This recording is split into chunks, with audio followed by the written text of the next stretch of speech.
অপু বিশ্বাস সিঙ্গাপুরের একজনকে বিয়ে করেছেন। ওর একটা সংসার দরকার, ওর একটা গতি হোক। অপু বিশ্বাসের বিয়ে হয়ে গেছে সিঙ্গাপুরে।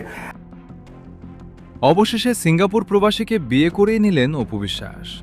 সাকিবকে হারিয়ে এবার নতুন করেই জীবন সাজাচ্ছেন অপু। সম্প্রতি এসব আলোচনাতেই জড়িয়ে গেছে অপু বিশ্বাসের নাম। আর সেই প্রসঙ্গেই এবার সত্যতা উন্মোচন করেছেন কোরিওগ্রাফার গৌতম সাহা এবং মাহফুজ কাদরি, যেখানে গৌতম সাহা শুরুতেই অপু বিশ্বাসকে দ্বিতীয় বিয়ের শুভেচ্ছা জানিয়েছেন। কিন্তু মাহফুজ কাদরি তো অপু বিশ্বাসের ব্যক্তিগত কোরিওগ্রাফার, তাই অপুর দ্বিতীয় বিয়ে প্রসঙ্গে তিনি কি বলছেন চলুন তা জেনে নেওয়া যাক।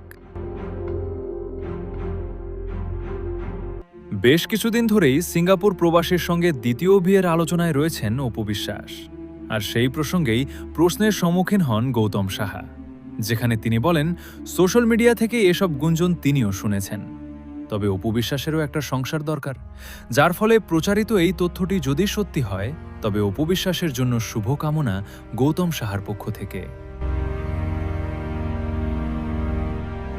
গৌতম সাহার এসব মন্তব্যের পরেই তুমুল আলোচনা সমালোচনায় জড়িয়ে যান অপু বিশ্বাস।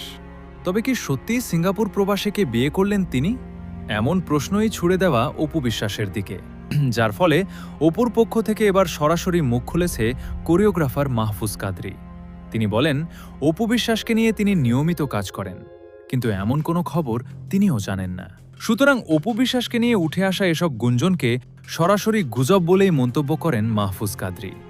তার মতে অপু বিশ্বাস সেলিব্রিটি হলেও তারও একটা ব্যক্তিজীবন রয়েছে, তাই তার ব্যক্তিজীবনে আমরা হস্তক্ষেপ করতে পারি না, অথবা বাজে রিউমার ছড়িয়ে তাকে হ্যান্সতার মুখোমুখি করাটা অন্যায়। যদি কখনো দ্বিতীয় বিয়ের আসরে অপু বিশ্বাস বসেন, সেক্ষেত্রে সবটা ঢাকঢোল পিটিয়ে করা হবে বলেই মন্তব্য করেন মাহফুজ কাদরি।